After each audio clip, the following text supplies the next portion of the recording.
Olá, pessoal, tudo bem? Sejam bem-vindos, sejam bem-vindas para mais um episódio inédito da EBD Online, a sua escola bíblica, cujos episódios são liberados todos os domingos por aqui no canal.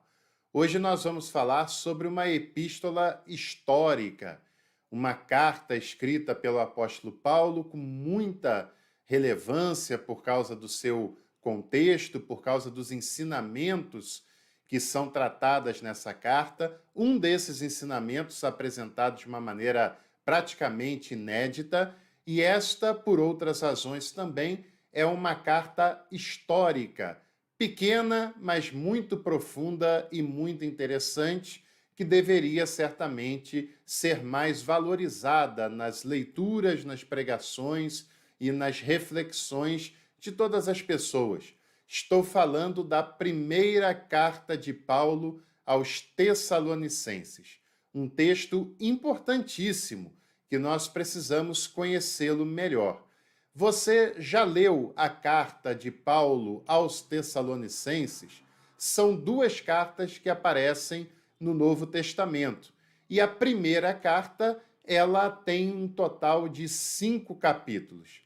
Ela se torna um texto histórico, um texto marcante, porque a primeira carta aos Tessalonicenses é o escrito cristão mais antigo que se tem conhecimento.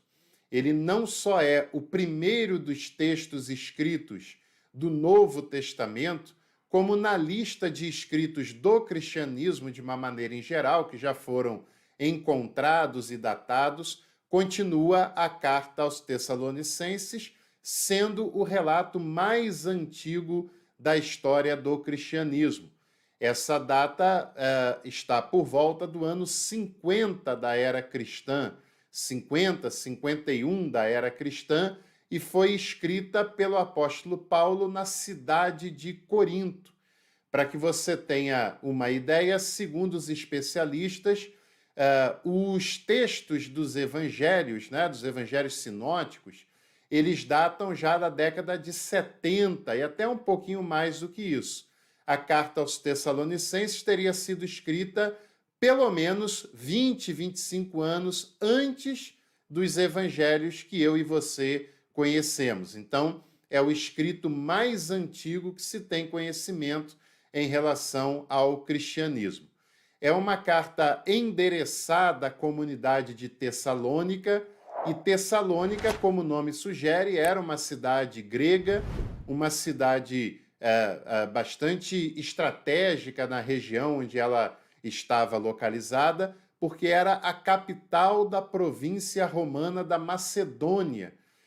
E hoje essa cidade ainda existe, mas teve o seu nome atualizado, digamos assim, e o nome passou a ser a cidade de Salônica, que fica localizada no atual território da Grécia.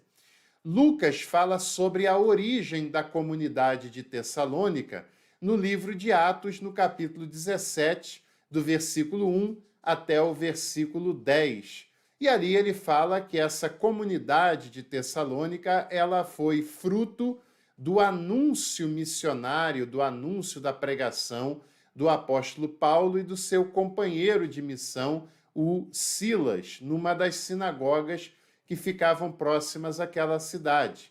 Paulo visita a cidade de Tessalônica, empreende um esforço evangelístico, um esforço missionário naquela região, e durante 3 sábados consecutivos ele prega na sinagoga da cidade e ali dá início à comunidade de Tessalônica. Paulo não passou apenas 3 semanas, apenas 3 sábados naquele lugar. Ele foi durante mais tempo, ele ficou ali por mais tempo e gerou um trabalho consistente e abriu essa comunidade cristã que ele depois expressa nos seus textos que ele tinha o desejo de retornar para Tessalônica para ver como é que estavam os trabalhos por ali, mas por uma série de questões da vida do ministério de Paulo, ele não teve condições de fazer isso. A comunidade de Tessalônica era composta, na sua maioria, de judeus, judeus que se convertiam à mensagem de Jesus, a grande maioria através da pregação do apóstolo Paulo, mas tinha também um grupo, ainda que menor, de gregos convertidos que participavam e frequentavam essa comunidade desde o início, desde os primeiros movimentos, né? Enquanto Paulo esteve na cidade de Tessalônica, pregando e trabalhando naquele lugar, ele recebeu ofertas das pessoas que eram da comunidade dos Filipos, que a gente já falou aqui na carta aos Filipenses. Não era distante uma da outra, né? Então, o contato era até mais fácil, era um contato até mais aproximado de uma cidade com a outra, enquanto Paulo trabalhou em Tessalônica, o pessoal, a comunidade lá de Filipos, enviou ofertas missionárias para o seu sustento. E depois que ele vê que não conseguirá voltar para aquela comunidade, dar continuidade ao trabalho, ele envia Timóteo, um dos seus ajudantes mais importantes, uma das pessoas que ele mais demonstra confiança, e o envio de Timóteo à comunidade tessalônica é uma evidência do carinho e do valor que Paulo dava ao trabalho naquela cidade. Como Paulo tinha as pessoas que compunham a comunidade tessalônica em alta conta, né? Enviou o melhor mensageiro que ele tinha, enviou a pessoa da mais alta confiança, um filho na fé, alguém que Paulo trabalhou muito de perto, que foi o Timóteo, né? Então é enviado para Tessalônica para dar continuidade àquele trabalho. A carta tem 5 capítulos, a primeira carta, e ela se divide basicamente em introdução no capítulo 1.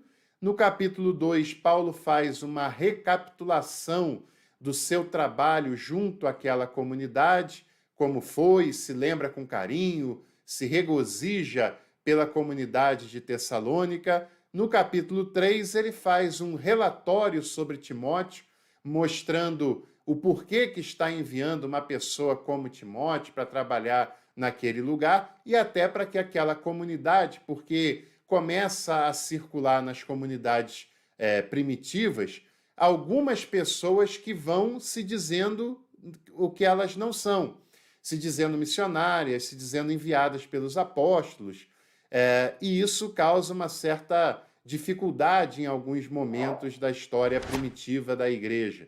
Mas o Paulo quer mostrar com essa sua carta que o Timóteo, sim, era uma pessoa da sua confiança, era uma pessoa que ele estava assinando embaixo e que, de fato, ele estava enviando para a comunidade lá de Tessalônica e era para aquelas pessoas receberem ele de bom grado.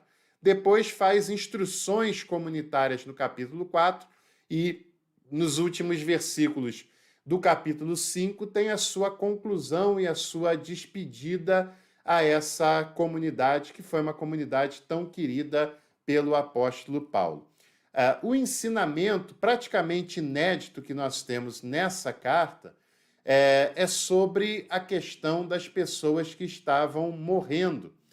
O apóstolo Paulo pregava um retorno de Jesus à terra, pregava que Jesus fosse voltar, e os tessalonicenses têm uma certa dúvida em relação a essa pregação, porque eles começam a entender que esse retorno de Jesus à terra é um retorno que vai acontecer de maneira iminente, que enquanto eles estavam vivendo, a qualquer dia, a qualquer hora, a qualquer momento, Jesus fosse retornar. E aí tem algumas dificuldades que essa comunidade está fazendo, porque vários já estão abrindo mão do seu trabalho, do seu envolvimento, do seu engajamento pelo bem da comunidade e estão apenas vivendo uma vida no marasmo, esperando Jesus voltar. Paulo precisa escrever também essa carta para corrigir essa postura, para dizer que eles não poderiam ficar dessa maneira, que eles precisavam seguir a vida de maneira normal, precisavam continuar trabalhando, continuar fazendo os seus afazeres, as suas tarefas, e quando a volta de Jesus acontecesse, seria de uma maneira bastante natural. Paulo provavelmente acreditava também que o retorno de Jesus aconteceria no seu tempo, aconteceria de uma maneira contemporânea aos seus dias.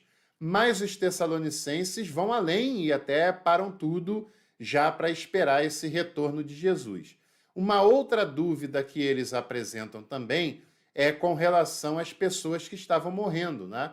Porque se Jesus vai voltar de maneira iminente, vai levar ao céu essas pessoas, né? Essas pessoas ressuscitarão, encontrarão com ele nos céus.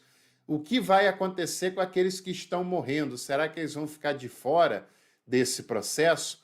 E aí nós temos talvez o texto mais importante, mais representativo dessa carta, que se encontra no capítulo 4, do versículo 13 até o versículo 18, em que diz: Não queremos, no entanto, que fiqueis na ignorância, irmãos, a respeito dos que adormeceram, a fim de que não vos entristeçais como os outros, aqueles que não têm esperança. Se de fato cremos que Jesus morreu e ressuscitou, do mesmo modo também Deus conduzirá por intermédio de Jesus e com ele aqueles que adormeceram. Eis o que vos dizemos como palavra do Senhor. Nós, os vivos, os que ainda restarmos para a vinda do Senhor, não precederemos aqueles que adormeceram, porque o próprio Senhor, a ordem dada à voz de um anjo, ao som da trombeta de Deus, descerá do céu, e então os mortos em Cristo ressuscitarão primeiro, depois nós, os vivos. Os que restarmos seremos arrebatados juntos com ele para as nuvens, para o encontro com o Senhor nos ares, e desse modo estaremos para sempre com o Senhor. Assim exortai-vos uns aos outros com relação a essas palavras. Esse texto não é base histórica e doutrinária para a concepção contemporânea de arrebatamento. Essa é uma concepção muito mais recente, muito mais nova, do século XIX, né? O que Paulo está falando nesse contexto é completamente diferente e é o único versículo que tem algum apontamento mais parecido para esse processo. O que Paulo quer explicar para os tessalonicenses é que as pessoas que morreram, elas não vão ficar isoladas dessa graça, desse processo de ressurreição. Elas também serão contempladas e elas vão ressuscitar, né? Elas vão se encontrar com Jesus. Jesus não as deixará na morte. E ele quer falar com isso que essa esperança é que deve nortear os tessalonicenses, porque eles tinham algumas pessoas, irmãs na fé, familiares na fé, que tinham morrido, e eles tinham uma dupla tristeza pela ausência e também por achar no primeiro momento que essas pessoas estariam de fora desse processo de salvação, e Paulo quer mostrar para eles que não será assim, e eles ainda terão o privilégio de se encontrar com Jesus antes daqueles que estiverem vivos, porque Paulo compreende que ele e outras pessoas estarão vivas quando Jesus voltasse à Terra, né? Então, é esse o problema que Paulo quer corrigir com os tessalonicenses, apelando para o bom senso deles, para a esperança deles, para que eles se mantenham também trabalhando, se envolvendo com a comunidade, se envolvendo com o sustento da comunidade e deixando claro que para que eles tenham sustento, eles têm que trabalhar, eles têm que se envolver, eles têm que estar em atividade também para o bem daquela comunidade. Então, esse é um resumo da carta de Paulo aos Tessalonicenses, o primeiro texto escrito do Novo Testamento, uma carta que trata essas questões daqueles que morrem em Jesus, que é um dos únicos textos de todo o Novo Testamento a tratar essa temática, que até hoje gera bastante polêmicas, bastante dúvidas, e Paulo trabalha essa questão de uma maneira a trazer de volta os tessalonicenses a esperança da ressurreição e também a vida real, a vida concreta, a vida do dia a dia, né? Então, se você gostou desse conteúdo da Carta aos Tessalonicenses, não se esqueça de curtir, não se esqueça de se inscrever aqui no canal. E é claro que à noite, você já sabe, nós temos mais um episódio de espiritualidade devocional aqui no canal e eu tenho um encontro marcado com você naquela oportunidade também. Um abraço e até lá!